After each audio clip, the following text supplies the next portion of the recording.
Kuya? Kuya Fredo, anong ibig sabihin nito? Ikaw ang magiging asawa ko? Napapaliw ka na ba? Hindi dapat sinusuway ang utos ng aming Supremo.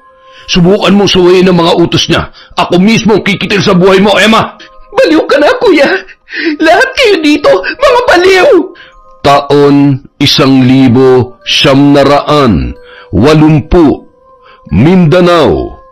Humugot ng malalim na buntong hininga si Emma nang matanaw nito ang kanyang Kuya Fredo na nakatulala na naman habang nakatingin sa malayo. Hay, ano bang gagawin ko sa iyo, Kuya Fredo?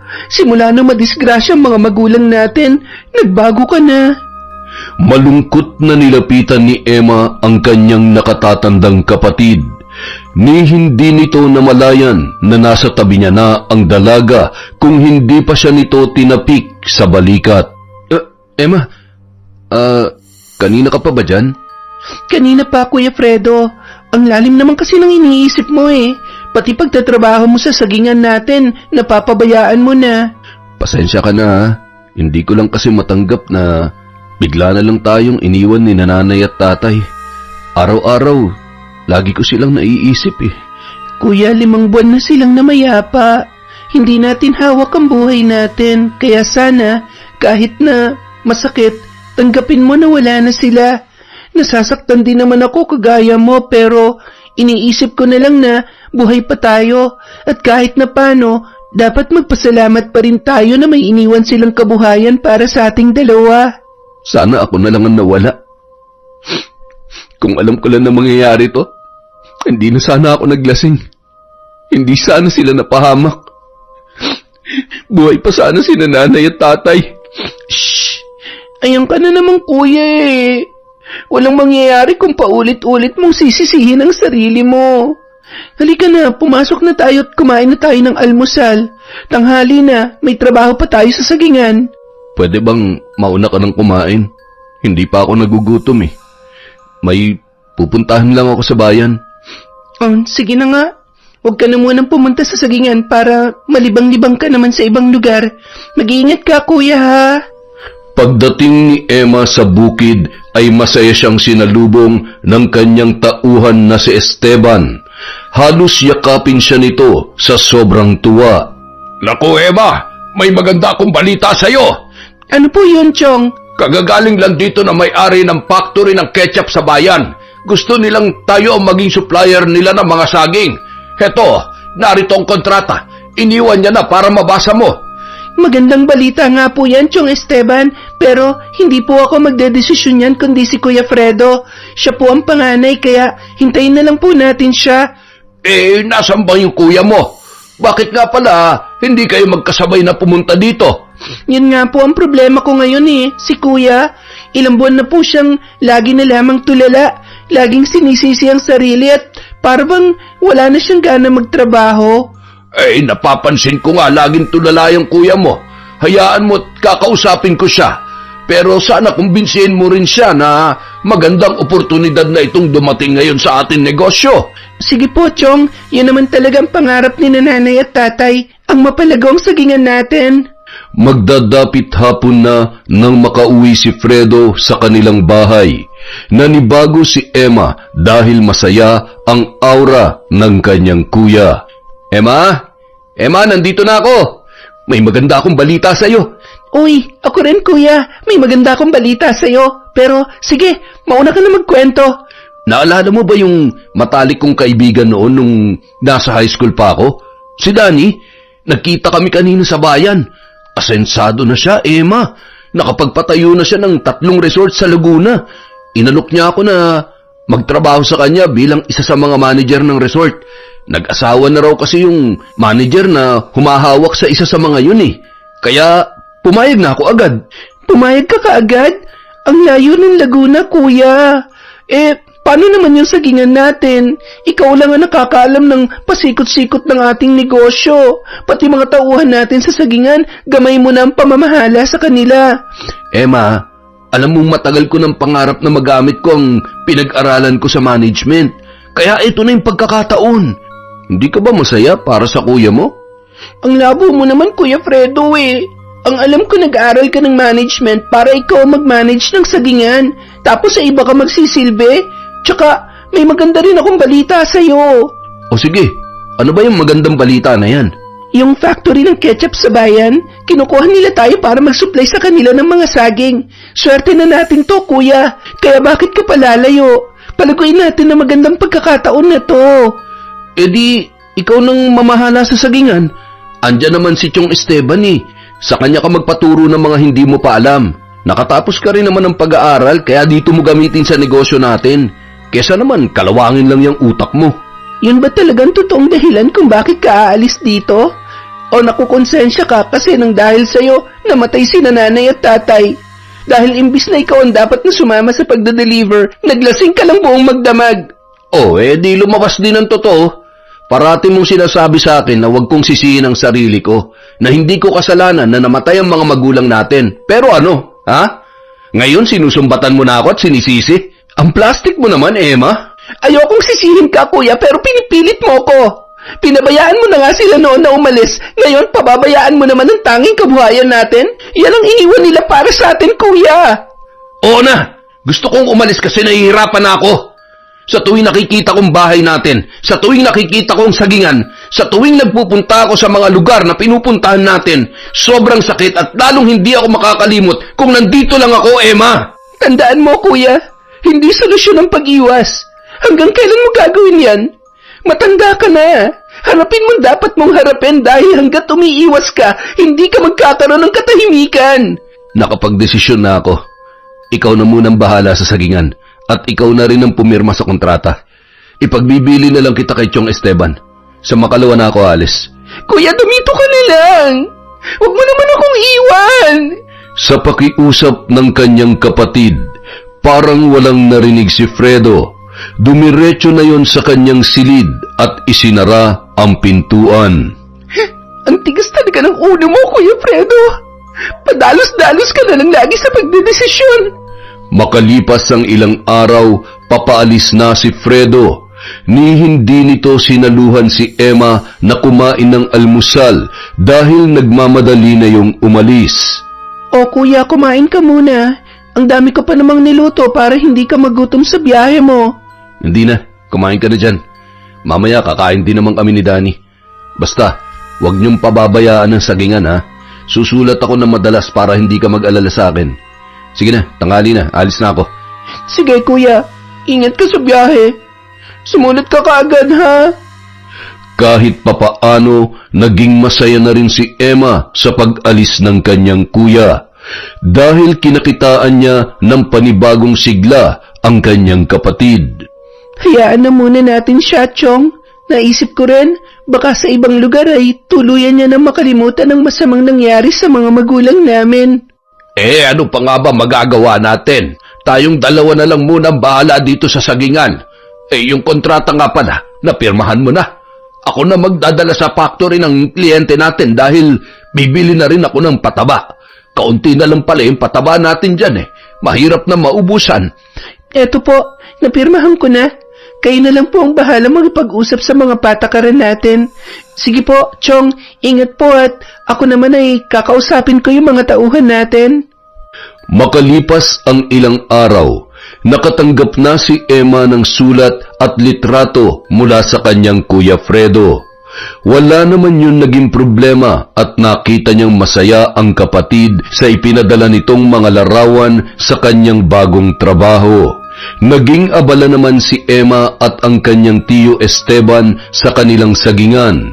Ilang linggo lang, gamay na rin niya ang pamamalakad ng kanilang negosyo at mas lalong naging malakas ang bentahan nila ng mga saging. Aba, Chong, ang laki ng kinita natin ngayon sa loob lang ng 2 linggo. Nako, matutuwa nito si Kuya Fredo at maraming salamat din po sa tulong niyo, Chong. Hindi ko po kakayanin to kung wala kayo at ang mga tauhan natin na masisipag. Nako, wala yon. Natutulungan mo rin naman ako at ang pamilya ko. Tandaan mo, mag-ipon ka rin ng para sa sarili mo para kung dumating man ang panahon na mag-aasawa ka na ay meron kang sariling pera. Hay, Chong, wala pa po sa isip ko mag-asawa. Dapat lumago muna tong negosyo na iniwan sa amin ni nanay at tatay. Emma, nagkakaedad din ng tao. Baka naman sa kakatrabaho mo ay tumandang dalaga ka na niyan. Wala sa lahi natin ang ganon. Chong, darating din po yun. Baka hindi pa panahon para magkita kami na mapapangasawa ko. Mabilis ang araw na lumipas at naging masyado ng abala si Emma sa kanilang negosyo na patuloy sa paglago, kaya hindi niya na namalayan na hindi na rin sumusulat ang kanyang Kuya Fredo. Aba, magdadalawang buwan na pala. Ngayon ko lang napansin, parang hindi na sumusulat si Kuya Fredo ah. Teka nga't masulatan. Baka nagtatampo na yun sa akin dahil hindi ko nasagot ang mga sulat niya noon. Sobrang naging abala kasi ako sa negosyo eh. Noong una, baliwala lang kay Emma na hindi sinasagot ni Fredo ang kanyang mga sulat. Inisip niya na abala rin yun sa kanyang trabaho. Ngunit makailang ulit na siyang nagpadala ng sulat ay hindi pa rin yun sumasagot. Chong, parang nababahala na po ako. Maglilimang buwan na hindi pa rin sumasagot sa mga sulat ko si Kuya Fredo. Baka kung ano na nangyari sa kanya sa Laguna. Bakit ngayon mo lang sinabi? Ang akala ko ay patuloy kayo nagsusulatan ng kapatid mo. Nung una po, madalas siyang sumagot pero baka nagtampo yun kasi may mga sulat siya na hindi ko na nasagot dahil napakarami po nating ginagawa dito sa Sagingan. Nako, paglaanan mo ng oras yan, Emma. May address ka naman siguro sa resort na pinapasukan niya sa Laguna. Hanapin mo't puntahan mo ang Kuya Fredo mo. Baka may masama na nangyari sa kanya. Naku, wag naman po sana, Chong. Sana po, okay lang si Kuya. Sa darating na Sabado po ako pupunta sa Laguna. Kayo na po munang bahala dito sa negosyo natin, ha? Pagkatapos makapananghalian, maagang umalis si Emma sa Sagingan at nagpunta sa bayan upang bumili ng tiket sa eroplano papuntang Maynila. Pagkatapos ay namili siya ng mga pasalubong para sa kanyang kuya. Siguradong matutuwa si Kuya sa biglaan kong pagdalaw sa kanya sa Laguna. Kahit sumpungin yon, namimiss ko na siya. Pagdating sa Maynila, wala nang inaksaya pang oras ang dalaga. Sumakay siya kaagad ng bus papunta sa Laguna at hinanap ang address ng resort na nasa sulat ni Fredo. Mga ilang oras din siya naghanap dahil hindi niya kabisado ang Laguna. Yun ang unang beses na nakapunta siya sa naturang lugar. Sa matyagang pagtatanong-tanong ng dalaga ay natuntun niya rin ang naturang resort. Hay, sa wakas nandito na ako. Ang hirap naman dito, masyadong malayo. Pagkapasok sa resort ay iginiya si Emma ng security guard papunta sa opisina. Manghang-mangha si Emma habang pinagmamasdan ng paligid dahil napakaganda ng resort. Kumbaga ay pang world class ang dating nito para sa kanya. Kaya naman pala nawiwili si Kuya dito. Napakaganda ng lugar kung ikukumpara sa Sagingan na puro lamok at mga insekto. At kung minsan pa nga, may mga bisita pa kami mga sigbin. Nang sumapit na sila sa opisina, ay excited si Emma na makita ang kanyang Kuya Fredo na kanyang susurpresahin sa kanyang pagdalaw. Ngunit kabaliktaran ang nangyari dahil si Emma ang nasurpresa nang makaharap nito ang kaibigan ng kanyang kuyang si Danny na siya ring may-ari ng resort. Magandang araw po, Sir Danny. Ako po si Emma, yung bunsong kapatid ni Fredo. Kukumustahin ko lang po sana si Kuya dahil 5 buwan na po na hindi niya sinasagot yung mga ipinapadala kong sulat. Nag-aalala na po kami sa probinsya kung ano na nangyari sa kanya. Ikaw pala si Emma. Naikwento ka nga ni Fredo sa akin. Pero matagal nang wala dito si Fredo. Magdadalawang buwan na. Bigla na lang siya nag-resign sa hindi ko malamang dahilan. Wala naman kami pinag-awayan. Sumama siya sa isang empleyado dito pero hindi man lang nagpaalam sa akin kung saan sila pupunta. Naku, saan kaya nagpunta si Kuya? Matagal na pala siyang wala dito pero hindi siya umuwi sa amin sa Mindanao. Nagulat nga ako kay Fredo Hindi niya pag-aanong kakilala si Ricky pero sumama na siya kaagad. Marami pang napag-usapan sina Emma at Danny tungkol sa biglaang pag-alis ni Fredo na labis na ikinabahala ng kanyang kapatid. Habang pabalik ng Mindanao si Emma ay kung ano-ano na ang kanyang naiisip. Ang tigas talaga ng ulo mo, Kuya Fredo. Sa lupalop ng Pilipinas kita ngayon hahanapin. Diyos ko, sana po wala nangyari masama sa kuya ko. Pagdating ng Mindanao, hindi na napigilan pa ni Emma na umiyak nang magkausap sila ng kanyang tiyo Esteban. Nako, yan talagang si Fredo, oo. Yan ang ayaw na ayaw ko sa kanya eh. Walang pakialam sa mga tao sa paligid niya. Hindi nag-iisip na may kapatid siya at mga kamag-anak dito na natataranta na kung nasaan siya. Kapag ginusto niya, ginagawa niya na lamang basta. Hindi po ba pwedeng paimbestigahan natin yung kaibigan niyang si Danny? Nagdududa po kasi ako sa kanya eh. Eh, ikaw, ano ba ang plano mo? Pero mahirap ang iniisip mo dahil wala naman tayong matibay na ebidensya. At ang sabi mo nga ay may sinamahan ka mo siyang kaibigan na nakatrabaho niya dun sa resort. Yun po ang sinabi sa akin ni Danny. Pero dapat ba maniwala tayo kaagad? Nalilito na po ako, Chong. Hindi ko na alam ang gagawin ko. Eh siya, magpahinga ka na muna at umuwi sa bahay ninyo. Alam kong pagod ka sa biyahe. Huwag mo na munang isipin ang Kuya Fredo mo. Matanda na siya, kaya niya nang alagaan ang sarili niya. Kinabukasan, maagang nagising si Emma at nagpunta sa police station upang i-report ang pagkawala ng kanyang Kuya Fredo. Ngunit ang sabi sa kanya, sa Laguna siya dapat maghain ng reklamo dahil hindi nila jurisdiksyon ang lugar kung saan nawala si Fredo. Nako, ang hirap naman pala. Napakalayo ng Laguna dito sa Mindanao. Kuya Fredo naman kasi. Imbis na mga problema na lang sa negosyo natin ang problemahin ko, dumagdag ka pa sa mga iniisip ko. Nagpasya si Emma na umuwi na lamang sa kanila upang asikasuhin na muna ang kanilang negosyo. Naisip niya na marahil ay tama ang sinasabi ng kanyang tiyong Esteban na may isip na ang kanyang Kuya Fredo at kaya na nitong pangalagaan ang kanyang sarili.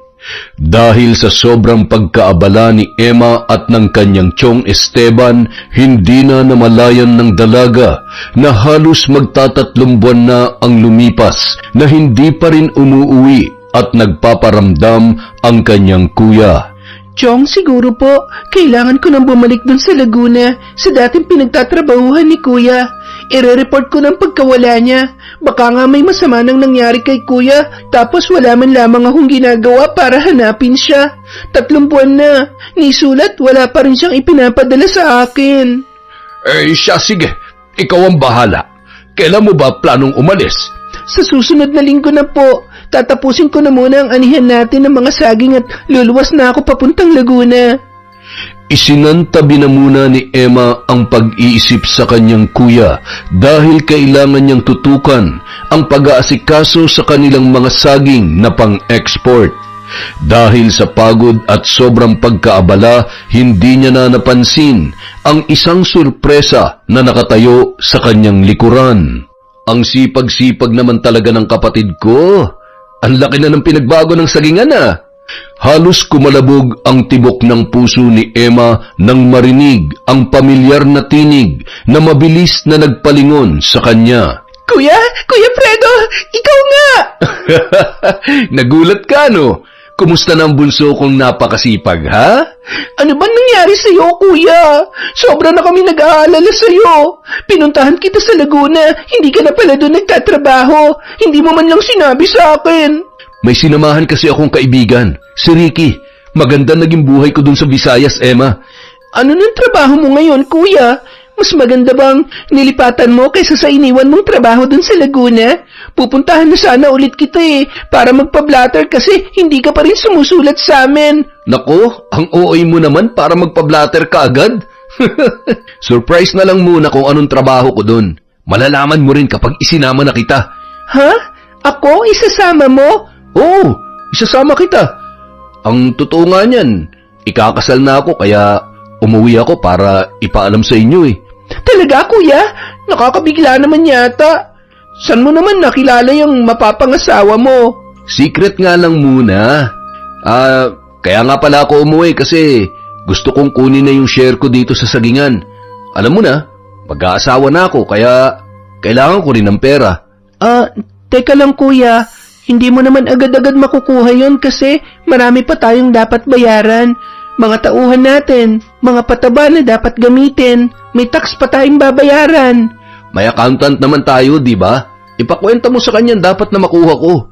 Gusto ko yung lahat-lahat na para wala na akong babalikan pa. Ano? Hindi ka na babalik dito? Bakit ganon? Iiwanan mo na ako?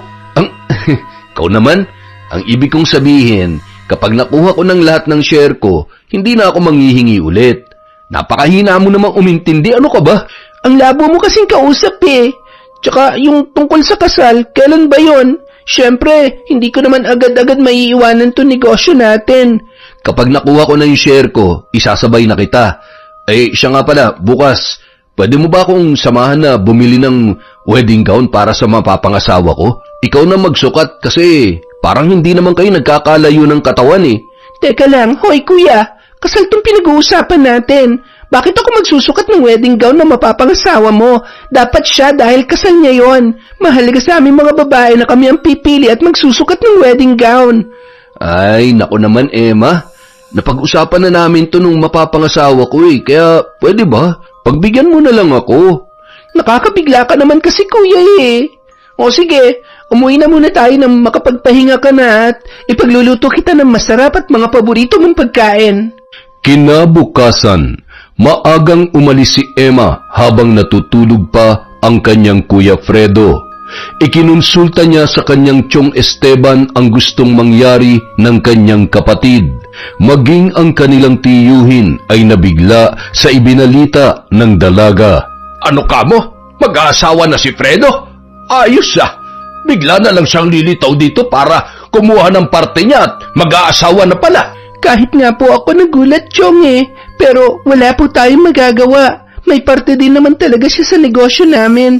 Pakiasikaso na lang po sa accountant natin kung magkano ang makukuha niya. Napakapurado naman yung kapatid mo. Hindi ganun kadali ang maghati ng mga mana. Kailangan pa natin ng abogado para masigurong hindi na siya maghahabol pa kapag naubos niya ang parte niya.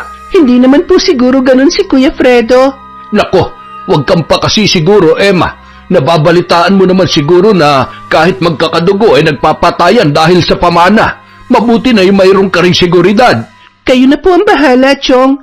Ang isa ko pang iniisip ay kung sasama ba ako kay Kuya sa lugar nila sa Visayas. Gusto niya daw po akong isama dun eh. Kaya lang, paano naman to negosyo natin? Ako na ang bahala dito, Emma. Dapat lang na sumama ka dahil kasal yan ng kuya mo para makilala mo na rin ang pamilya ng mapapangasawa niya. Ito naman kasing si Kuya eh. Lagi na lang nambibigla. Hindi ka pa ba nasanay dyan sa kuya mo? Pati nga pagkawala niya ay nabigla tayo. Yun naman pala ay kumikerengkeng na. Ang Chong oh, kumikerengkeng talaga? Ano bang tawag mo doon? Siya, bukas pupunta ako sa lungsod para makipagkita sa kakilala kong abogado. Sana ay buhay pa yon. Bakit naman, Chong? Matanda na po ba yon? Huwag po kayong kumuha ng abogado na uugod-ugod na, ha? Bata pa yon. Masyado lang matapang sa mga nakakalaban niya sa korte. Baka kako ay hinatid na sa impyerno. Ang Chong talaga. Sige po, uuwi na muna ako at baka gising na si Kuya. Hindi po muna ako makakapasok ngayon dahil nagpapasama siya. Bibili daw siya ng wedding gown para sa mapapangasawa niya. Pagdating sa bahay, gising na ang kuya ni Emma. Bahagya itong nakasimangot habang nagkakape. Ang tagal mo naman. Saan ka ba galing? Inayos ko lang yung mga kailangan para maibigay na sa yung hinihingi mong parte ng mana. Kailangan pa natin maghintay dahil pupuntahan pa ni Chong yung kakilala niyang abogado. Ano? Bakit kailangan pa ng abogado? Alam mo naman nagmamadali ako, Emma. Kailangan kong makabalik ka agad. Yan ang hirap sa'yo. Wala ka talagang tiwala sa akin eh. Ano ka ba naman, Kuya? May tiwala ako sa'yo. Pero kailangan nating ilagay ang lahat sa kasulatan. Proteksyon nating dalawa yon. Ay, ang dami mo sinasabi. Napakayabang mo na porke lumaki na ng ganito yung sagingan. Kuya, hindi ako nagyayabang. Kung lumago man ito, kasama ka pa rin sa makikinabang dahil malaking parte na rin ang makukuha mo. Ang hinihingi ko lang naman ay yung parte ko. Hindi na kailangan ng abogado dahil hindi naman ako manloloko. Alam ko naman hindi ka man loloko, kuya. Ang sakin lang, para walang gulo at maging maayos ang lahat. Bahala ka! Makalayas na nga rito, bisit! Napapailing na lang na pinagmasdan ni Emma ang kanyang kuya na nagdadabog na umalis. Hindi pa rin nagbabago ang ugali nito na may kagaspangan kung makitungo sa kanila. Halos mag-iisang buwan din ang naging paghihintay ni Fredo bago maisaayos ang lahat ng mga dokumento upang makuha niya na ang kanyang mamanahing pera.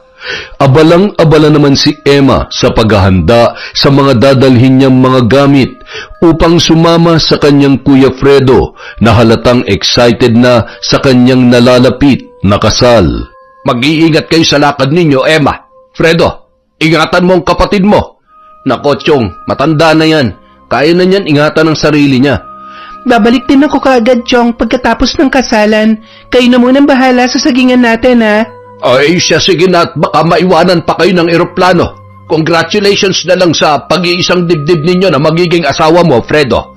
Gustuhin ko mang sumama ay hindi ko naman maiiwanan ang negosyo natin dito. Sige na po, Chong. Alis na po kami. Kayo na munang bahala dito. Masayang masaya si Fredo habang nakasakay sila ni Emma sa eroplano. Panay ang tingin nito sa kanyang pambisig na relo. Mahigit 1 oras lang ang biyahe natin mula Mindanao papuntang Visayas, kaya siguradong hindi ka maiinip sa biyahe. Nako, mukhang ikaw naman ang naiinip, kuya. Kanina ka pa hindi mapakali dyan, eh. Ang tagal ko kasing hindi nakabalik. Baka sila yung naiinip na. Ang ibig sabihin, kuya, doon tayo tutuloy sa bahay na mapapangasawa mo? Hindi ba pwedeng mag-check-in na lang ako sa hotel habang nag-aasikaso kayo sa kasal nyo? At kung araw na mismo ng kasal, tsaka na lang ako makikipagkita sa kanila. Ang dami mo namang arte, Emma. Hindi ka mag-hotel o hiwalay sa akin. Kung anong sinabi ko, susunod ka na lang. Ano ba naman yan? Ang init naman ng ulo mo. Suggestion lang yon, kuya. Hindi na umimik pa si Fredo, kaya nanahimik na rin si Emma upang wala na silang pagtalunan ng kanyang kapatid. Nakahinga lang ng maluwag ang dalaga nang dumating na sila sa isang airport sa Visayas. Hindi na siya nakipag-usap pang muli sa kanyang kuya dahil napapagod na siya na makipagtalo pa roon. Mula sa airport, sumakay sila ng taxi at nagpahatid sa Pantalan. Teka lang, kuya. Bakit nandito tayo sa Pantalan? Sasakay tayo ng bangka. Islang pupuntahan natin. Buti pa, umupo ka na dyan. Mamaya pa darating yung bangka na sasakyan natin. Kakaiba din to si kuya. Mukhang sa isang island girl pa tumibok ang puso niya. Hindi naman nainip sa paghihintay si Emma dahil napakaganda ng paligid at napakalinaw ng karagatan na nagmistulang ginto ang galaw ng mga alon dahil sa direktang sinag ng araw na tumatama doon. Nakaka-relax naman ang lugar na to, kaya siguro nawili na rin na tumira dito si kuya. Habang nagmamasid sa paligid, dumating na sa wakas ang bangka na sasakyan ng magkapatid. Mayroon yung sakay na mga pasahero. Habang bumababa ang mga tao na lulan ng bangka ay hindi nakaligtas kay Emma ang kakaibang tingin ng mga yon sa kanya. Matalim at pailalim kung tumitig ang mga yon. Maging ang 2 bangkero na nagpapaandar sa makina ng bangka ay kakaiba ang tingin sa kanya. Nakaramdam ng hindi maganda si Emma, ngunit pilit niya yung binaliwala. Nang makasakay na ang magkapatid, nagsimula ng mag-usisa ang dalaga. Iisa lang bang bangka dito sa isla, kuya? Oo, isa lang. Kaya may oras kung kailan ka pwedeng makaluwas at makauwi sa isla. Ang hirap naman kung ganun, kuya. Paano na lang kung halimbawang may emergency o kaya nasira ang bangka? Wala. Nakatenga ka sa isla at kung pauwi ka naman, hindi ka makakauwi. Nako, ang hirap naman ng ganon. Wala ka bang balak na lumipat sa lungsod? Magtayo ka ng negosyo o kahit na anong pagkakakitaan. Ang dami mo namang alam, Emma. Hindi ako aalis dito at huwag mo akong pakialaman. Gulat na gulat si Emma sa inasal ng kanyang Kuya Fredo. Wala itong pakialam kung mapahiyaman siya sa 2 bangkero na kasama nila. Nagpatay mali siya na lamang ang dalaga at inaliw na lang ang kanyang sarili sa magagandang tanawin at hindi na muling kinausap ang kanyang kuya. Bumaba ka na dyan, Emma. Aalalayan kita. Sila na bahala sa dala mong mga gamit. Tuwang-tuwa naman si Emma habang naglalakad sa puting buhangin ng isla. Ang ganda naman dito, kuya. Saan nga pala mga tao dito? Bakit wala akong nakikita? Sa loob kami ng kakahuyan nakatira. Sumunod ka na lang. Ano? Sa loob kayo ng kakahuyan nakatira? Narinig mo naman, di ba? Kailangan ko pa bang ulitin? Kanina pa ako napipikon sa lalaking to ah. Ang sungit-sungit. Akala mo na may menopause na. Huh? Nagdadabog na sumunod na lamang ang dalaga sa kanyang Kuya Fredo. Habang nakasunod naman sa kanyang likuran, ang dalawang lalaking bangkero na nagbubuhat ng kanyang mga gamit. Ilang minuto na rin silang naglalakad sa loob ng kakahuyan, kaya nakaramdam na ng pagod si Emma. Kuya, malayo pa ba? Napapagod na ako eh. Masanay ka na sa bago mong mundo, Emma. Anong sabi mo? Anong bagong mundo? Alam mo, ngayon ko lang nalaman na ipinaglihi ka pala ni Nanay sa loro. Lahat na lang ng sinasabi ko, inuulit mo. Nanggigigil na inirapan ni Emma ang kanyang kuya. Hindi na siya muling kumibo para iparamdam kay Fredo na naiinis na siya. Gulat na gulat si Emma nang sumapit na sila sa lugar na sinasabi ng kanyang Kuya Fredo. Hindi niya akalain na sa gitna ng kagubatan ay may isang komunidad na naninirahan. Lalo siyang namangha nang maglabasan ang lahat ng mga nakatira doon at sinalubong sila ni Fredo kasama ang isang matandang lalaki na mabalasik kung tumingin at nakasuot ng napakaraming medalyon sa leeg na iba't iba ang hugis at kulay. Ito ang kinikilala nila na si Supremo Tomas. Ang weirdo naman ng matandang to. Parang siraulo. At mas lalo pang nagulat si Emma nang biglang dumapa ang kanyang Kuya Fredo sa lupa na nakadipa ang mga kamay at nagbigay galang sa matandang Supremo. Pagbati po, aming Supremo Tomas. Pasensya na po kayo dahil natagalan ng pagpoproseso ko ng aking pamana. Narito na po ako at dala ko ng pera para sa ating samahan. Biglang nagpanting ang tenga ni Emma sa kanyang narinig mula sa kanyang Kuya Fredo. Hindi na nito napigilan ang hindi mapasigaw. Ano, kuya? Kinuha mo lang ang parte ng pamana mo dahil sa taong ito? Nahihibang ka na ba? Dahil sa sinabi ni Emma, dali-daling bumangon si Fredo at nagngangalit ang bagang na hinarap nito ang kapatid at sinampal ng ubod lakas, dahilan upang mawalan yon ng balanse at matumba. Hindi pa yun nakontento, hinablot niya ang buhok ni Emma at piniga nito ang pisngi ng dalaga at galit na nagsalita. Walang hiya kang babae ka? Wag na wag mo nilalapastangan ang ating Supremo. Igalang mo siya higit kanino man. Bitiwan mo ako! Wala kang karapatan na saktan ako ng ganito! Bitiwan mo na siya, Fredo. Wala pa siyang alam sa mga patakaran natin dito sa ating samahan. Pasensya na po at patawad po, Supremo Tomas. Ako na po ang humihingi sa inyo ng paumanhin sa masamang asal ng aking kapatid. Hindi masama ang ugali ko, kuya. Nagagalit ako kasi ang tanga mo. Muli na namang inumangan ni Fredo ng kanyang mga kamao ang kapatid, ngunit naging maagap si Supremo Tomas. Fredo, ako nang bahala sa kapatid mo. Sige na, pumunta na muna kayo sa inyong mga kubo at magpahinga.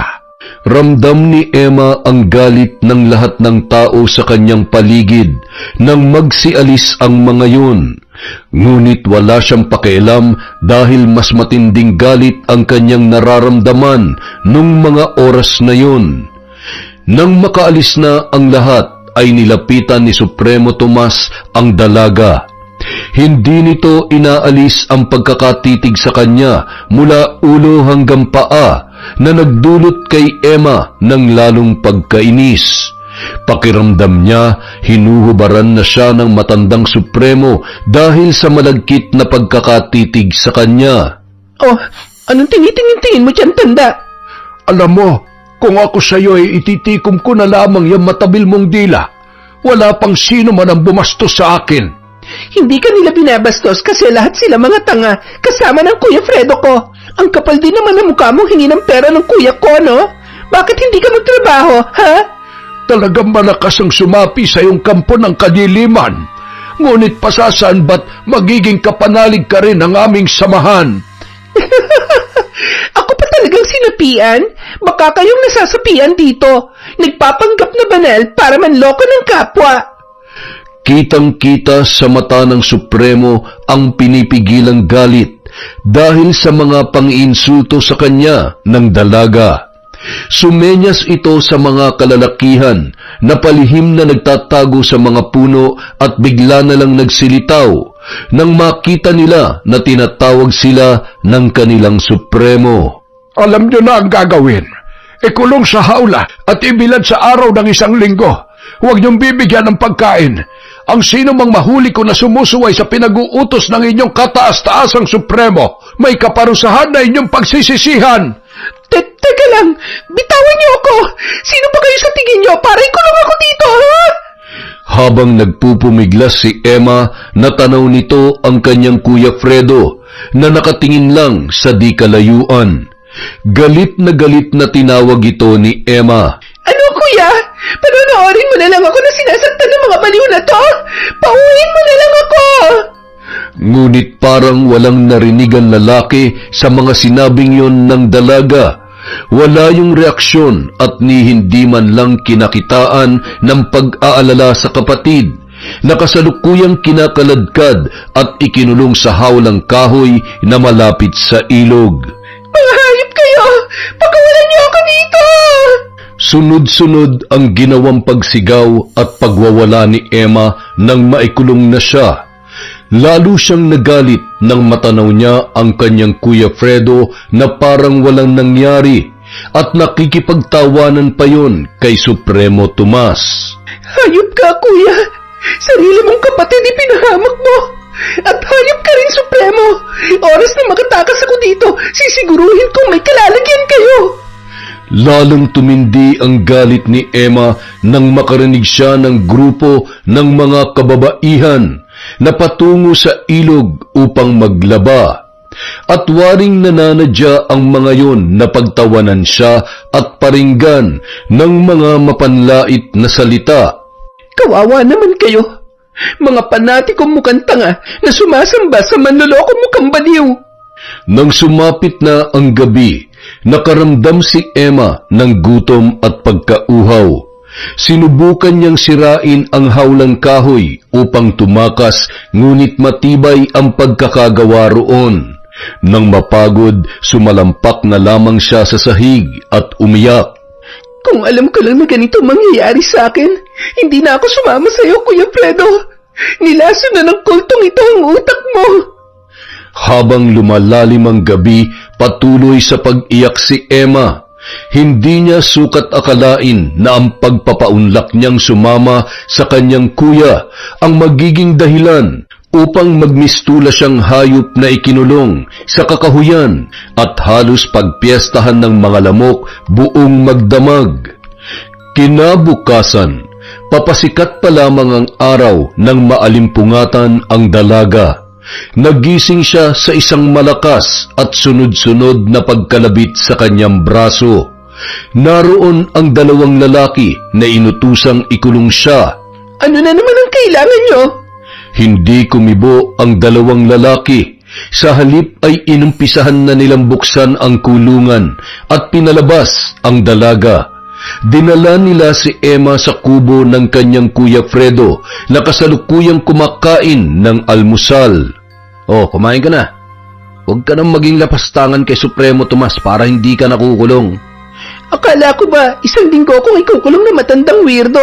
Bakit wala siyang paninindigan? Isang malakas na paghampas sa mesa ang isinagot ni Fredo sa kanyang kapatid. Ano ba, Emma? Kung gusto mo pa mabuhay, sumunod ka na lang sa ipag-uutos namin. At bakit ko naman kayo susundin, ha? Kuya, nagpunta ako dito na maayos para saksihan ng kasal mo. Hindi para ikulong, pagbantaan, at utusan ng kung ano-ano. Tama na, Emma. Ngayon nandito ka na. Siguro oras na para malaman mo na habang buhay na tayong mananatili dito. Natigagal si Emma sa sinabi ng kanyang Kuya Fredo. Doon na nagsimulang makaramdam ng takot ang dalaga. Kuya, anong habang buhay ang pinagsasasabi mo? Hindi mo ako mapipilit na manirahan dito at sumapi sa mga kalokohan ninyo. Uuwi na ako! Kung makakauwi ka pa, tandaan mo, Emma, dito na tayo itinadhana, kaya umpisahan mo ng mahalin kung ano man ang meron dito. Kuya naman, gumising ka nga. Wala tayong kinabukasan dito. Huwag kang magpakatanga.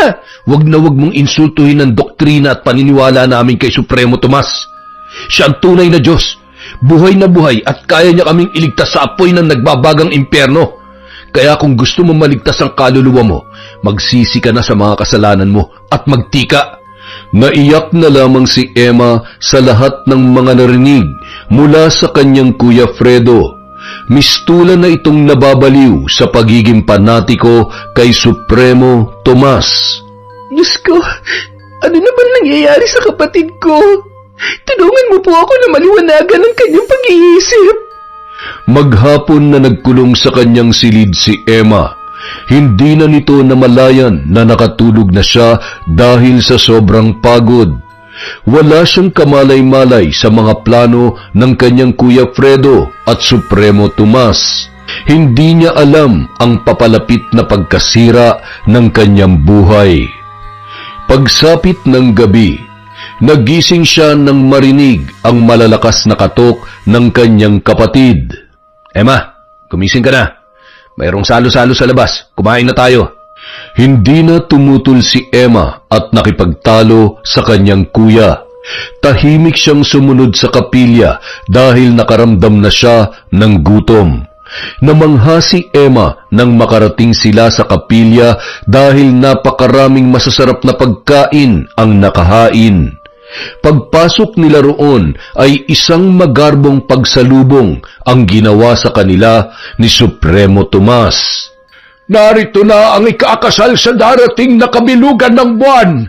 Ang taong may malaking naiambag sa ating samahan at itinalaga ko bilang aking kanang kamay. Kaya kung ano ang paggalang nyo sa akin, ay siya rin paggalang ang dapat na ibigay nyo sa taong ito.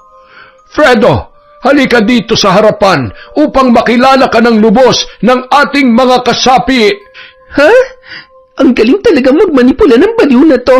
Ginawa pa niyang kanang kamay ang Kuya Fredo ko dahil alam niya na mapera. Habang nagpapakilala si Fredo ay kitang-kita naman ni Emma kung paano siya titigan ni Supremo Tomas. Nagdulot yun kay Emma ng pagkairita. Akala siguro na manyakis na to makukuha niya ako sa hipnotismo niya. Sige lang, makikisakay lang ako sa inyo para makatakas sa impyernong lugar na ito. Pagkatapos magpakilala at magsalita ni Fredo sa harapan, nag-umpisa na ang kainan. Agad na kumuha si Emma at nagmamadaling kumain. Habang nagkakagulo ay may isang babae na pasimpleng lumapit at bumulong sa kanya.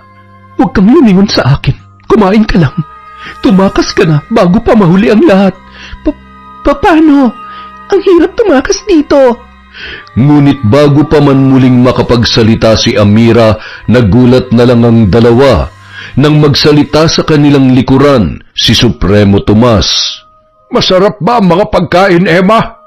Lahat yan ay ipinahanda ng Kuya Fredo mo para sa nalalapit niyang kasal. Ang gastos naman pala rito. Sana sa mismong kasalan nila naghanda ng ganito karami. Sabagay, kung hindi mo nga naman pinaghirapan ng pera, napakadali nitong waldasin. Grabe ang hirap ko sa perang pinanghanda dito, ha? Tapos si Kuya Fredo, napakadali niya lang makuha. Iniinsulto mo ba ako? Ang Kuya Fredo mo ang nagpahanda, hindi ako. Bakit? Naiinsulto ka ba? Ang sabi ko nga, napakadaling nakuha ni Kuya Fredo ang pera, diba? Bakit mo naman naisip na iniinsulto na kita kaagad? Huwag mo akong gawin tanga. Isa kang lapastangan. Dahil sa sinabi ni Supremo Tomas, nabaling ang atensyon ng lahat sa kinaroroonan ni Emma. Nagmamadaling lumapit sa kanila si Fredo. Emma, Ano na naman bang ginawa mo? Supremo, pasensya na po. Ako na pong bahala sa kapatid ko. Aba, wala akong ginagawa masama, kuya. Nananahimik nga lang akong kumakain dito Tapos biglang lumapit yung matandang yan. Isa na namang malakas na sampal ang dumapo sa mukha ni Emma mula sa kanyang nakatatandang kapatid. Wala ka talagang galang, Emma. Huwag mo siyang tawaging matanda. Siya si Supremo, ang ating kataas-taasan. Kataas-taasan ninyo! Hindi ako! Nang gigigil na kinaladkad ni Fredo si Emma papunta sa kanilang kubo. Nagpupumiglas naman ang dalaga habang sumisigaw. Pauwiin mo na lang ako sa atin! Kung gusto mo magpakatanga dito, huwag mo akong idamay! Sa mga ginagawa mong paglapastangan kay Supremo, isa na lang, Emma, malilibing ka na ng buhay. Halos ibalibag ni Fredo ang kanyang kapatid sa loob ng kanyang silid. Ngunit habang nasasaktan ay mas lalong sumisidhi ang galit ng dalaga. Walang hiya ka, kuya! Naati mo talaga akong saktan dahil lang sa pagsamba mo sa manlulokong yun! Hindi man loloko si Supremo. Siya ang tagapagligtas, kaya wag na wag mo siyang susubukan kung ayaw mong mamatay. Nakakatawa naman yung Supremo ninyo. Tagapagligtas tapos pamamatay tao. Saan ang kabanalan doon, kuya? Sige, Emma. Kapag napuno na sa iyo si Supremo, pasensyahan na lang tayo. Hindi kita ililigtas kay kamatayan. Yan ang gusto mo? Pagbibigyan kita. Mas mabuti pa mamatay na lang ako kaysa sumamba sa kanya. Galit na iniwan ni Fredo ang kanyang kapatid. Para sa kanya, nababalutan na ng kadiliman si Emma at mahirap na yung dalhin sa liwanag. Para naman kay Emma, hindi galit kundi awa ang kanyang nararamdaman para sa kanyang Kuya Fredo, na tuluyan ng nalaso ng isip sa maling paniniwala. Maghapong nagmukmok sa kanyang silidang dalaga, pinag-iisipang mabuti kung paano tatakasan ang kanyang Kuya Fredo matapos ang kasal nito. Hindi na ako papayag na saktan mo pa ako, kuya. Kung nakikita lang nila nanay at tatay ang ginagawa mo sa akin, hindi sila matutuwa. Bukas ng kabilugan ng buwan at ikakasal na siya. Pero bakit hindi niya pa rin ipinapakilala sa akin ang kanyang mapapangasawa? Ang malas naman ng babaeng yun. Kay Kuya Fredo pa siya magpapakasal. Kinagabihan. Magbihis ka na, Emma. Kailangan natin dumalo ngayon gabi sa pag-aalay para sa bisperas ng kasal ko bukas. Utang na loob, huwag ka nang kumontra sa mga ritual na gagawin ni Supremo. Manahimik ka na lang dahil ito'y banal na pagtitipon. Ha? Hindi na lamang sumagot pa ang dalaga. Wala siyang interes sa kasal ng kanyang Kuya Fredo. Ang tanging nasa isip niya lamang ay kung paano makakatakas sa lugar na yon. Marami ng tao sa kanilang munting plaza nang dumating sina Fredo at Emma. Nakatuon sa kanilang dalawa ang atensyon ng lahat ng tao. Sinalubong sila ng Supremo at pinaupo sa tabi ng iba na mayroong katungkulan sa kanilang samahan.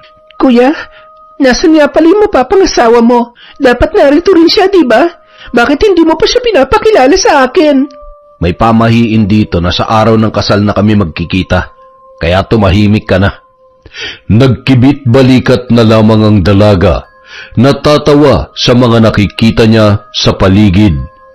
Nagsiga ng malaking apoy sa gitna at nagsimulang umusal ng isang panalangin si Supremo Tomas. Maya-maya pa, lumapit ito kina Fredo at Emma at isa-isa niyang isinuot ang medalyon sa leeg ng magkapatid.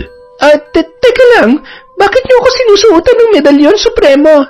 Hindi ba dapat ay yung mapapangasawa ni Kuya? Manahimik ka, Emma. Igalang mo ang banal na pag-aalay. Pagkatapos maisuot ang mga medalyon kina Fredo at Emma, nagkatay ng 3 puting manok ang mga tauhan at idinilig ang dugo noon, paikot sa malaking apoy. Maya-maya pa, ipinasok na ang baboy ramo na lilitsyonin. Masaya ang mga tao sa paligid nang ilabas na ang mga pagkain na iba't iba ang putahe. Sa gitna ng kasiyahan, nakatanaw mula sa malayo si Amira, ang babaeng nagbigay babala kay Emma. Malungkot nitong pinagmamasdan ang dalaga dahil alam niyang katulad din niya ang kasasadlakan noon. Pagkatapos kumain, nilapitan na ni Fredo ang kanyang kapatid. Halika na, ihahatid na kita sa kubo. Sa ibang kubo ka matutulog ngayong gabi. Bakit sa ibang kubo? Ano na naman drama to, kuya? Napapagod na ako makipagtalo sa'yo, Emma, ha? Sumunod ka na lang, pwede ba? Wala nang nagawa pa ang babae, kaya naman sinunod niya na lamang ang kanyang kuya. Maging siya ay napapagod na rin makipagtalo pa kay Fredo. Napanganga ang dalaga nang buksan ng kanyang kuya ang kanyang silid na tutulugan. Bagamat ito ay isang kubo, napakaganda naman ng loob noon. Mayroon yung malambot na kama, bago ang mga punda at kumot, at magaganda ang kurtina na kulay kahel, na paborito niyang kulay.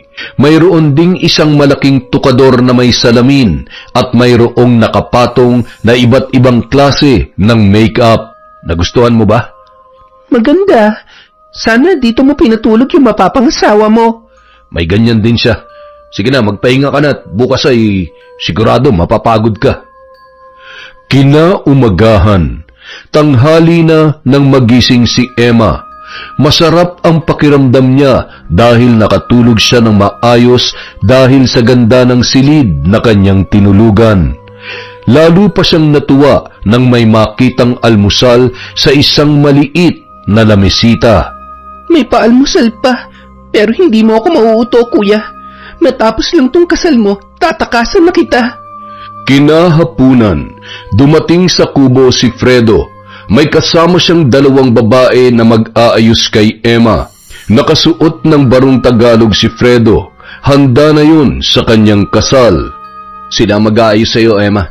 Eksaktong 6:00 ng gabi ang kasal, kaya bago mag-6:00, dapat naroon na tayo. Uy, bagay na bagay sa'yo ang barong na suot mo, kuya. Lalo ka naging gwapo. Sige na, ayusan niyo na si Emma. Maghihintay ako sa labas. Mabilis namang tumalima ang dalawang babae. Ang isa ang nag-ayos sa buhok ni Emma, ang isa naman ang naglagay ng make-up sa dalaga. Masayang masaya siya nang maayusan ng dalawa. Nagmamadali nitong isinuot ang bagong bestida na binili niya sa isang department store bago sila nagbiyahe para sa kasal ng kanyang kapatid. Kuya, tapos na ako mag-ayos. Halika, tingnan mo na. Nagulat si Fredo nang makita ang dalaga. Ngayon niya lang napagtanto na maganda pala ang kanyang kapatid kapag inayusan. Okay na yan, maganda ka na. Pero hubarin mo yung suot mong bestida dahil hindi yan ang isusuot mo. Ano? Bakit pati suot kong damit ay kailangan yung pakialaman? Sa halip na sagutin ng kapatid, binalingan ni Fredo ang dalawang babae at nagpasalamat. Binigyan niya yun ng bayad sa kanilang serbisyo. Nang makaalis na ang dalawa, ay binalikan ni Fredo ang kanyang kapatid. Dala ang wedding gown na kanilang binili. Itong isuot mo. Bilisan mo, magbihis ka na. Teka kuya, bakit yung wedding gown ang ipapasuot mo sa akin? Hindi naman akong ikakasal ah. Ikaw ang ikakasal. Bilisan mo na, magbihis ka na. Malapit na mag-6:00. Kuya, sandali, anong ibig sabihin nito? Ako ang magiging asawa mo? Nababaliw ka na ba? Hindi dapat sinusuway ang utos ng Supremo. Subukan mong suway ng mga utos niya. Ako mismong kikitil sa buhay mo, Emma. Baliw ka na, kuya. Lahat kayo dito mga baliw. Sige na, magbihis ka na. Huwag mong ubusin ang pasensya ko. Hindi ako magpapakasal sa'yo. Nakakadiri ka, Kuya Fredo. Kung alam mo lang ang propesiya, Emma, hindi ka magdadalawang isip na pakasalan ako. Isang masaganang buhay at pagpapala ang naghihintay sa atin. Baliw ka na. Wala akong pakialam sa baluktot yung paniniwala. Hindi ako magpapakasal sa'yo. Kilabutan ka sa mga pinagsasasabi mo. Galit na lumapit si Fredo sa kanyang kapatid at buong lakas na pinunit nito ang damit ng dalaga. Napatakip naman si Emma ng kumot dahil lumantad ang kalahati ng kanyang katawan na nahubaran. Ang sama mo! Wala ka na talaga sa katinoan! Panay ka demonyohan na lang ang pumapasok sa utak mo! Dahil sa sinabi ni Emma ay lalong nagalit ang kanyang kuya. Hinawakan nun ang kanyang braso at bigla siyang sinikmuraan, dahilan upang mamilipit ang dalaga sa sobrang sakit. Kuya, parang awa mo na. Huwag mong gawin sa akin to. Magising ka na sa katotohanan na panay kademonyohan at kalaswaan lang ang itinuturo sa inyo ng halal niyong Supremo. Sinabi ko na sa'yo, huwag mong lalapastanganin ng Supremo. Mangilabot ka sa parusang matatanggap mo sa hinaharap. Dala ng sobrang galit, lalong pinagpupunit ni Fredo ang suot na bestida ni Emma. Siya na mismo ang nagsuot ng wedding gown sa kanyang kapatid. Sa tuwing tatanggi si Emma ay sampal at suntok ang ginagawa nito, kaya wala nang nagawa ang dalaga. Napakasinungaling mo, kuya. Kaya pala pag hinahanap ko mapapangasawa mo, wala kang may pakilala sa akin. Ako pala ang plano niyong babuyin. Mga manloloko kayo. Mag-ayos ka na ng sarili mo at lalabas na tayo. Dali! Habang papalabas ng kubo, patuloy sa pag-iyak si Emma. Namumugto na ang kanyang mga mata at nawala na ang make-up sa kanyang muka. Nang sumapit na sila sa kapilya na pagdarausan ng kasal, ay nagmatigas pa si Emma. Ayaw niya nang humakbang papasok sa loob at lalo yung pumalahaw ng iyak. Sumenyas ang Supremo sa kanyang 2 tauhan at sa pilitan nilang kinaladkad papasok ng kapilya si Emma na patuloy pa rin sa pagsigaw. Mga baliw kayong lahat. Kung nasa katinoan ang pag-iisip nyo, bakit ipapakasal nyo ako sa kuya ko? Umugong ang bulong-bulungan sa buong paligid. May mga naawa, may nagtawanan at may nagalit kay Emma. Si Amira naman naroon lamang sa isang sulok na awang-awa sa dalaga dahil parehas sila nito ng sinapit. Habang nagpupumiglas si Emma ay nilapitan siya ni Supremo Tomas, hinawakan ang kanyang ulo at nanalangin. Bilang Supremo at kataas-taasang Diyos dito sa lupa, palabasin mo ang demonyong sumapi sa babaeng ito. Sa aking mga kamay, dudurugin ko ang demonyong umaalipin kay Emma. Halos matawa ang dalaga nang marinig niya ang sinabi ng Supremo. Ikaw ang demonyo. Ikaw ang umaalipin sa mga taong tanga at nagpapapaniwala sa'yo.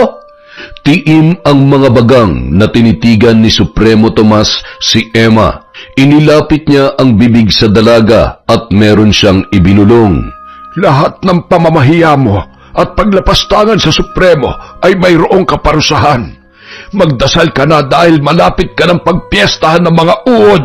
O ayan, ito ba ang Supremo na iginagalang nyo, ha? Papatayin niya raw ako dahil pinapahiya ko siya. Tigilan niyo ng katangahan niyo dahil sinungaling na propeta ang taong ito. Hindi na nakatiis pa si Fredo. Nilapitan niya ang kanyang kapatid at muling sinikmuraan dahilan upang ito ay mawalan ng malay. Patawad, Supremo Tomas. Ako na po ang bahalang kumastigo sa kapatid ko. Ituloy na po natin ang kasal. Walang kamalay-malay si Emma na itinuloy pa rin ni Supremo Tomas ang kasal nila ng kanyang kuya, kahit na siya ay nawalan ng ulirat. Nang magising siya ay naroon na siya sa kanyang silid. Hindi gaanong makakilos ang dalaga dahil sa iniindang sakit ng kanyang sikmura na 2 beses na sinuntok ng kanyang kuya Fredo. Diyos ko, tulungan niyo po ako. Ituro niyo sa akin ang aking gagawin upang makatakas sa impyernong lugar na ito. Habang umiiyak, hinubad na ng dalaga ang wedding gown na ipinasuot sa kanya ng kanyang kuya. Napakasama mo, kuya. Isinusumpa ko ang wedding gown na ito. Hindi pa man nakakapagbihis ay biglang bumukas ang pintuan ng kwarto ni Emma. Naroon ang kanyang kuya na nakangisi at nakatingin sa hubad na katawan ng dalaga. Dali-daling kinuha ni Emma ang kumot upang takpan ang kanyang katawan. Anong ginagawa mo dito? Umalis ka na. Tapos na ang kasal na pinlano nyo, kaya lumayas ka na sa harapan ko. Bakit mo ako paalisin? Mag-asawa na tayo, di ba? At pagkatapos ng kasal, may honeymoon na nagaganap. Hindi ba?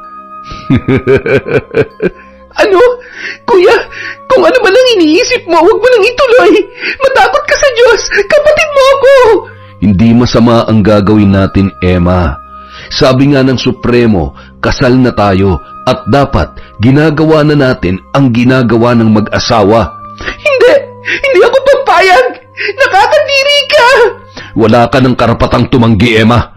Asawa na kita, kaya kung ano man ang gusto kong gawin sa'yo, maggagawa ko. Nagmamadaling tumayo si Emma at tumakbo patungo sa pintuan. Ngunit mabilis siyang nahawakan ni Fredo sa braso. Kinaladkad siya nito at isinalya sa kama. Bumalik sa pintuan si Fredo at kinandado yon. Si Emma naman nagsumiksik sa dulo ng kama at umiiyak na. Kuya Fredo, parang awa mo na. Mag-isip ka nga. Magkapatid tayo. Kung nabubuhay sila nanay at tatay, siguradong isusumpa ka rin nila. Paano pa nila ako isusumpa? Patay na sila. Kaya huwag ka nang pumalag. Masarap ang gagawin natin, Emma. Sa kauna-unahang pagkakataon, nasampal ni Emma ang kanyang Kuya Fredo. Napakabastos mo! Demonyo ka na! Dahil sa ginawang pagsampal ni Emma ay lalong nagalit ang kanyang kuya. Sumampa na siya sa kama at pinaghalikan ang kapatid. Kung saan saang dako naglalaro ang kamay nito habang si Emma naman ay patuloy na nanlalaban. Ang bango-bango mo, Emma. Kung alam ko lang na ganito ka kasarap, noon ko pa sana ginawa to. Tama na, kuya! Bitawan mo ako! Sa galit ni Emma ay kinalmot niya ang muka ng kanyang kuya. Nagdugo yun at natuklap ang balat. Dahil sa ginawa niya ay mas lalong naging agresibo si Fredo. Muli niyang sinikmuraan si Emma kaya nang hina na ng tuluyan ang babae at malaya niya nang naisagawa ang pangahalay sa kanyang kapatid. Diring-diri naman si Emma habang ginagawa yun sa kanya ng kanyang kuya. Hayop ka! Napakahayop mo! Halos araw-araw, ginagawa yun sa kanya ni Fredo. Mistula na siyang lantang gulay at laging nakatulala sa bintana. Samantala, nang minsang mapadaan si Amira sa tapat ng kanilang bintana, ay pasimple niyang inabutan ng sulat si Emma. Nanginginig naman ang mga kamay ng babae nang basahin niya ang sulat ni Amira. Nabuhayan yun ng loob nang mabasa na tatakas silang dalawa pagsapit ng gabi. Kinagabihan, sa tawid ng ilog kung saan ang kanilang usapan ay matyagang naghintay si Amira sa pagdating ni Emma. Salamat. Ano nga palang pangalan mo? Ako si Amira. Mamaya na tayo mag-usap. Baka malaman nila na wala tayo sa mga bahay natin. Dito ang shortcut na daan papunta sa dagat, kaya bilisan mo na. Abot-abot ang kaba ng dalawang babae habang tumatakbo sa gitna ng kakahuyan. Mga ilang minuto rin ang kanilang ginawang pagtakbo nang hindi humihinto kaya habol ng dalawa ang kanilang hininga. Malayo pa ba? Malapit na. Konting tiis na lang. Malapit na tayo makatakas sa mga demonyong yon. Maya-maya pa, natanaw na ng dalawa ang dalampasigan. Nagmamadali nilang kinalas ang bangka sa pagkakatali sa puno ng nyog. Ngunit nahirapan silang dalhin ang bangka sa dagat dahil sa bigat noon. Bilisan mo, Emma. Itulak mo na malakas ang bangka. Baka maabutan nila tayo dito. Eto na. Ang bigat kasi Pero malapit na tayo. Sa wakas, nadala na nila ang bangka sa dagat at dali-dali itong itinulak ni Emma habang si Amira naman ang humila ng pisi upang umandar ang makina ng bangka. Nataranta ang dalawa dahil ayaw umandar ng makina. Sige pa, lakasan mo pang paghila. Nakailang subok si Amira bago niya napaandar yun. Dali-daling sumampa sa bangka si Emma at para yung nabunutan ng tinik habang papalayo ang kanilang sinasakyan sa isla. Maraming salamat sa iyo, Amira. Utang ko sa iyo ang buhay ko. Parehas lang tayo na naging kapalaran, Emma. Niloko rin ako ng Kuya Ricky ko at dinala dito.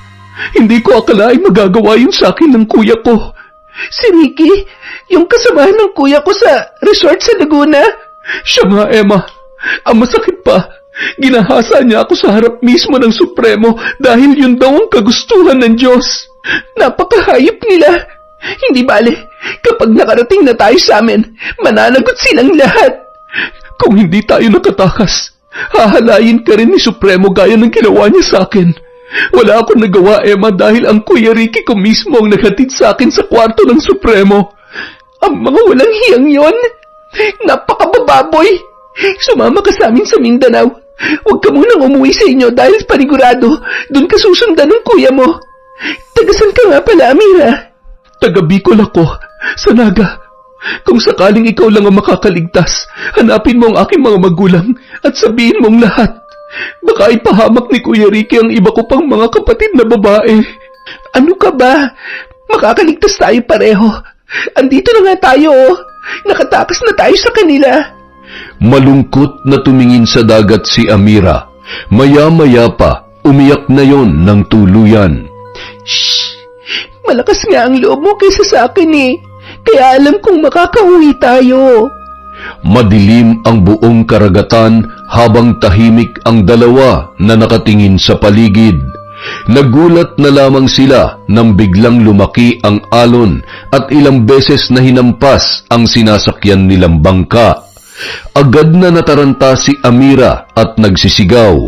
Emma, baka tumaw ang bangka. Hindi ako marunong lumangoy. Kumapit ka lang. Huwag ka mataranta.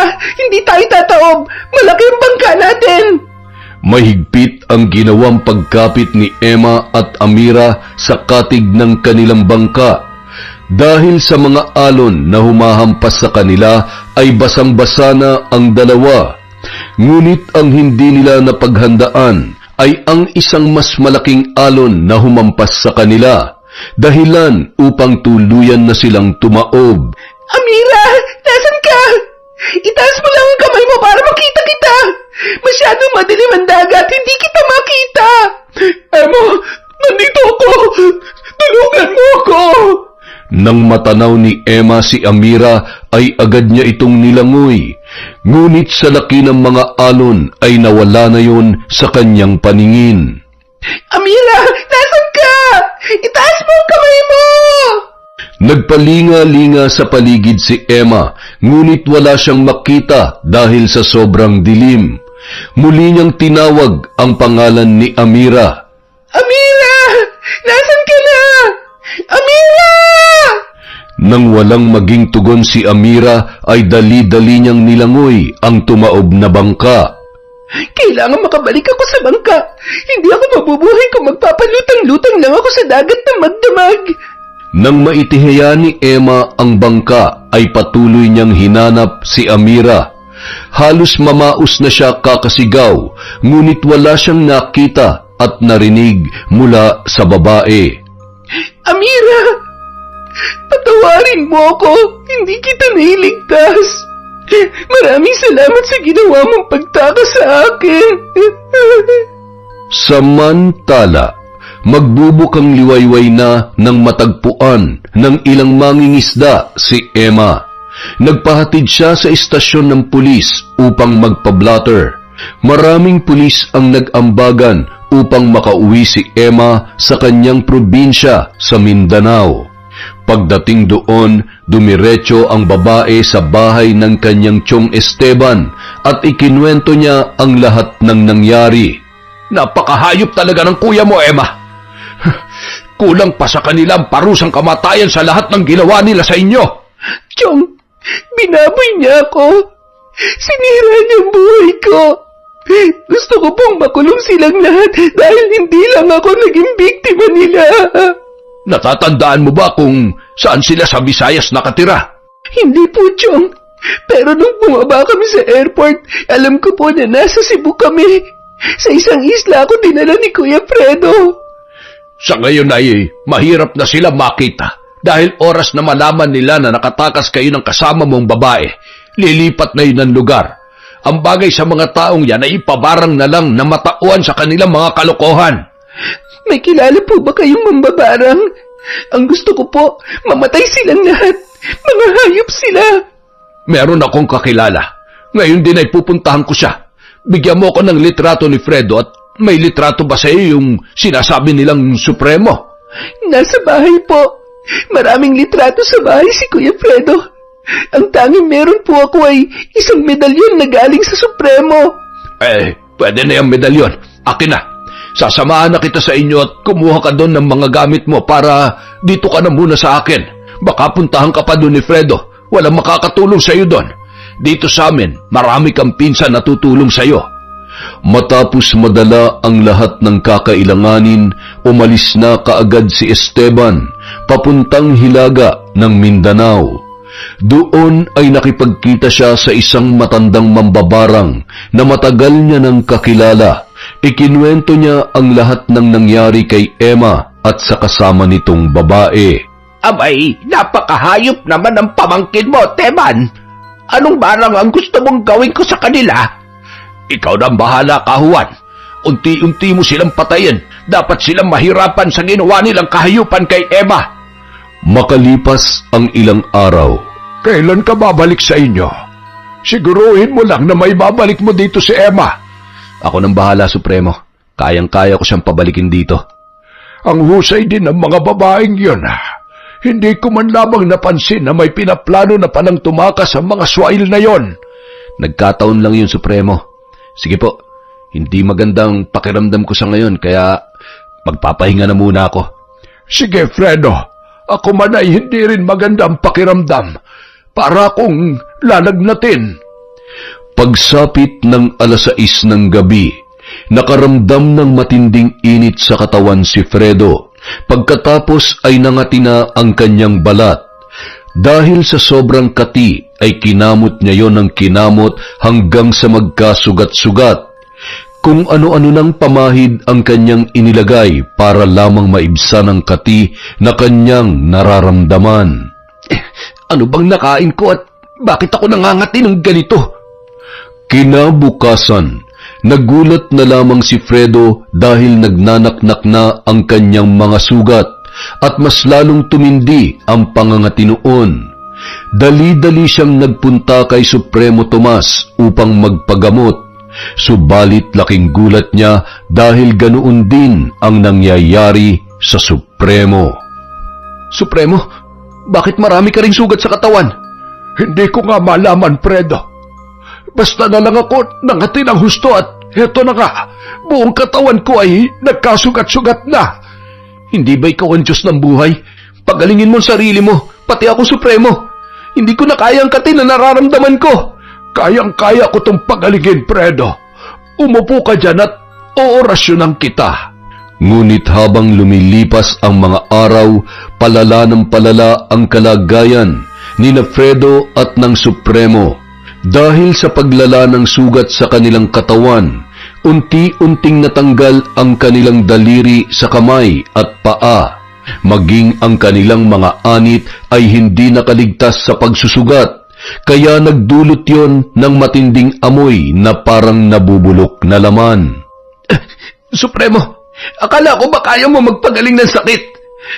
Kahit yung sarili mo, hindi mo na mapagaling eh.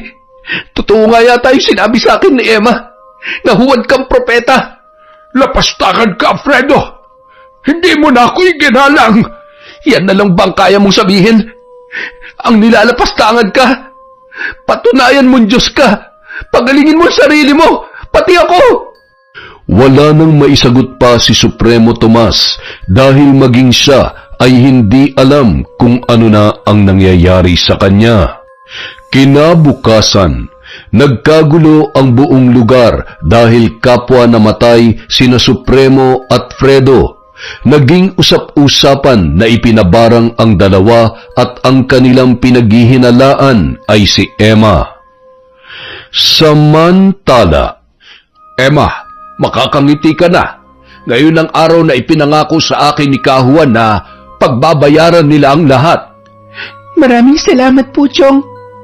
Matatahimik na po ako at pati na rin po si Amira. At gaya nga ng ipinangako ni Emma kay Amira, hinanap ng dalaga ang pamilya ng babae at ipinaalam ang nangyari sa kanilang dalawa.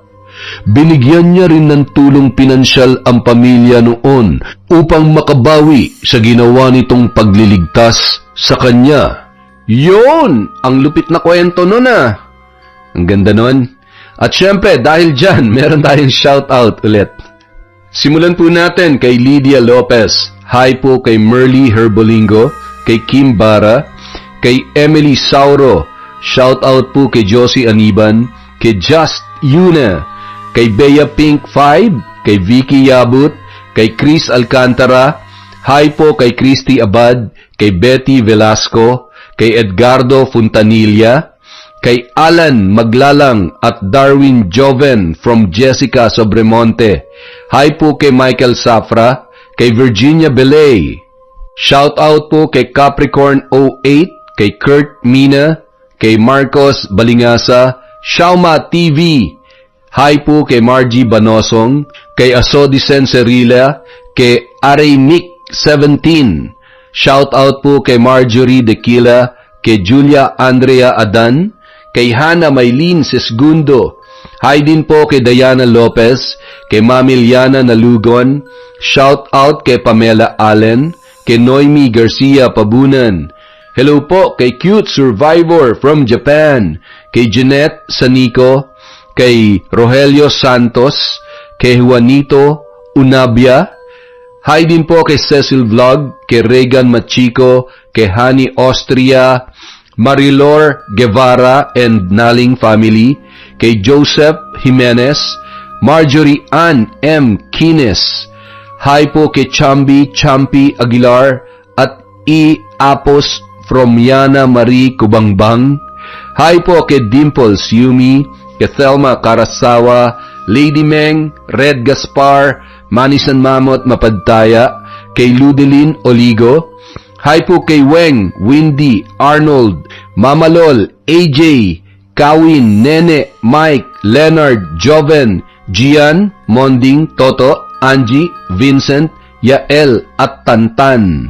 Hello po kay John Suico, kay sa De Los Reyes family from Joy Aniban, kay L. Daps, Matthew Ruiz. Hello din po kay Victoria Daguman, kay Angel Factor, kay Aileen In, Sudamerica.